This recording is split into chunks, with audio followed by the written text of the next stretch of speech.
What's up everyone, my name is Rad and I am here today bringing you my guide on Sucrose for 2023. I'll be going over her talents, skills, constellations, recommended weapons, artifact sets, and team compositions. I'll also give you my overall thoughts on her near the end of the video. I'm going to make all of my character guides as concise as possible, so we're looking at hopefully under 10 minutes for each one. Quick note, these guides are not in depth. I don't go over hypothetical numbers, theories, etc. They are more of a quick, generalized, straight to the point recommendations for these characters. The final result is to provide as much information within a condensed time period so that you can see what to potentially use, what direction to build, or who to team with for these characters. Without further ado, let's drop that transition. Combat talents up first. Wind, Spirit, Creation. This is just Sucrose's normal attack. There are also charge and plunging variations as well. These produce the elemental reaction known as Swirl.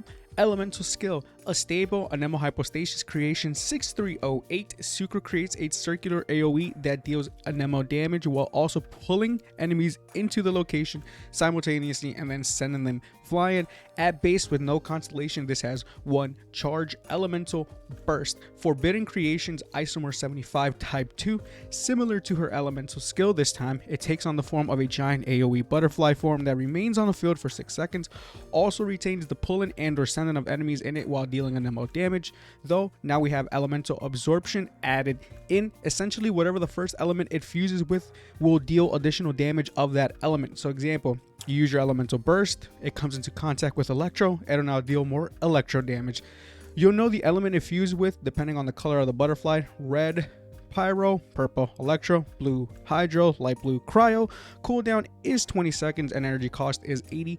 Quick note, you don't need to level up her talents if you are going for a support Sucrose, as they only scale off of her attack and not her elemental mastery.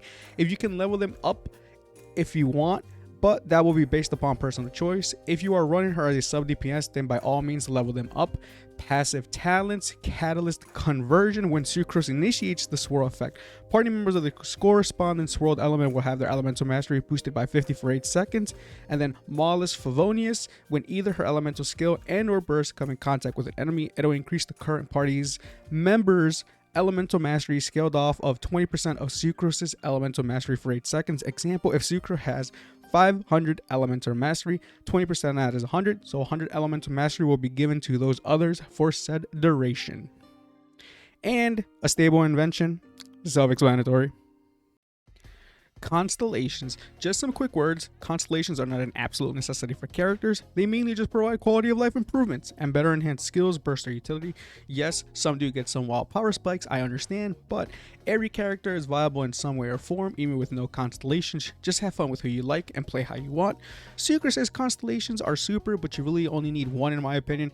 Everything else is just extra icing on the cake. I'll be skipping C3 and C5 as they only provide 3 levels to her skill. C1, clustered vacuum field, you gain 1 extra charge to her elemental skill. Instead of 1, you now will have 2. Honestly, if you are going for constellations, this is the one I recommend to stop at. Sucrose needs as much energy particle regeneration as possible due to her elemental burst having a high cost, and having an extra charge helps with that. C2, Beth Unbound, the duration of her elemental burst is increased by an extra 2 seconds. C4, Alchemania.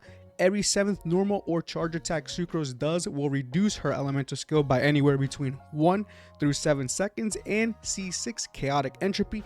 This constellation now enhances her burst by also providing 20% elemental bonus damage of this corresponding swirled element to other party members. Weapons. Quick reminder, these are just my personal recommendations for weapons. I understand not everyone will have these, but if what you have works for you, then just continue with that until you get that awesome upgrade in the future. Truth be told though, her absolute best weapon is the 4-star Sacrificial Fragments, mainly because once you damage an enemy with her elemental skill, you have a chance to immediately reset the cooldown and proc a 3rd charge. This really helps her get her elemental burst much easier. Other 4-star substitutes I recommend are the Witsith. Its passive can provide a boost to either one of the following: attack, elemental damage, or elemental mastery for 10 seconds when a unit is summoned onto the field. Favonius Codex provides solid energy recharge, and its passive has a chance to generate small energy particles, which will regenerate 6 energy for her. For 5 stars, 1,000 Floating Dreams. This one just mainly for all the elemental mastery. It will additionally provide. Shout out to the 3-star Thrilling Tales of the Dragon Slayers. This will provide an attack boost increase for the new character being swapped onto the field. If you do decide on a sub DBS Sucrose, then I would honestly recommend Lost Prayer to the Sacred Winds. Provides great crit rate, passively increase your elemental damage the longer your character is out on the field. Increases are every 4 seconds.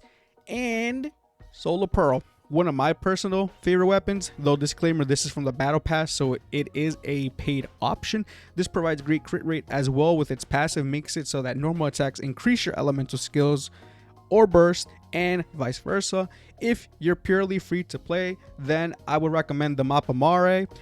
Provides solid elemental mastery, and triggering the passive will provide elemental damage bonus upon triggering an elemental reaction.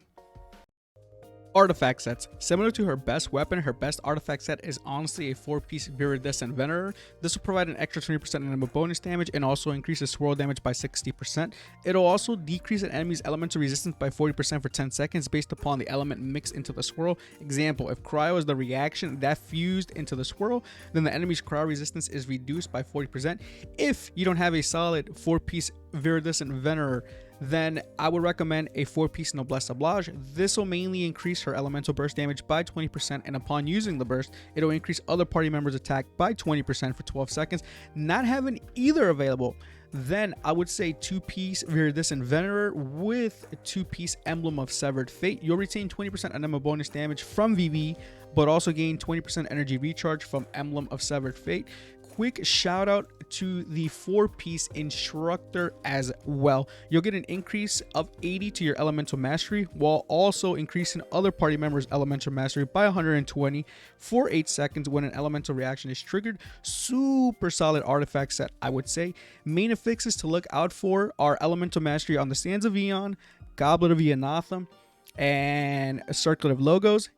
If sub DPS, then still elemental mastery for all slots in my opinion, or you can do attack percentage on the Sands, anemo damage on the Goblet, and crit rate or crit damage on the Circlet. Minor affixes to look for in my opinion are as follows: elemental mastery first, then energy recharge, then crit rate and crit damage. Normally here I would go about how I'd rather use a 4-piece Maiden Beloved with great stats over a 4-piece set with unbalanced stats. Doesn't really apply to Sucrose, as basically you just want to have as much elemental mastery on her. You can mix and match, sure, if you are missing some VV artifact pieces with elemental mastery. The end goal though is a 4-piece Viridescent Venerer with elemental mastery. Team compositions. So compared to my previous guide videos, Sucrose is different due to her creating swirl reactions. She mainly enhances elemental mastery, thus providing more elemental damage for other users. All characters displayed are just my own examples, and it doesn't mean they are the best in slot. Everyone summons for different characters, some luckier than others, so I understand everyone's results can be different. This is just a general guideline. Electro Charge. Any combination of 2 Electro users, 1 Hydro user, and Sucrose, this team excels at taking out multiple enemies. Melt. Any combination of 1 Cryo user, 2 Pyro users, and Sucrose. Pyro Resonance will provide a flat 25% attack to all party members. Vaporize. Any combination of 2 Pyro users, 1 Hydro user, and Sucrose. Pyro Resonance will provide a flat 25% attack to all party members. Multipliers are dependent upon what reacts into what. 1.5 times for Pyro reacting into Hydro, 2 times for Hydro reacting into Pyro. Permafrost. Any combination of 2 Cryo users, 1 Hydro user, and Sucrose. This provides incredible crowd control. Lastly, you can also do the rainbow composition, as I like to call it. It's essentially just having a character of 1 unique element in each party slot. Final thoughts. Till this day, I still enjoy using Sucrose. She plays a great role at being able to enhance others' elemental damage in the group. Sure, there are other characters out there that may be more powerful than her, but for her to be a 4-star means that she is more accessible than 5 stars. On top of that, it would only take 1 constellation for you to really just feel her ascent. Now that I'm thinking about it, crazy how good the original 4 stars are from the release of Genshin Impact. I'm a broken record at this time, but just like Fisho and Sincho, if you do get a copy of Sucrose, I highly recommend to level her up and add her to a team of yours. Definitely worth the investment. My favorite number 3 and the third guide is officially wrapped. Was fun doing Sucrose, but as always, I hope I did well in providing solid information within a condensed amount of time. I do know who's up next, and I'm excited about it as this individual hasn't been used as much in the Genshin era.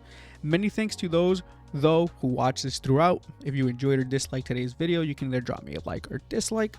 I'm always open to constructive criticism. Also, if you like, press that subscribe button to keep up to date with future content. Would appreciate that.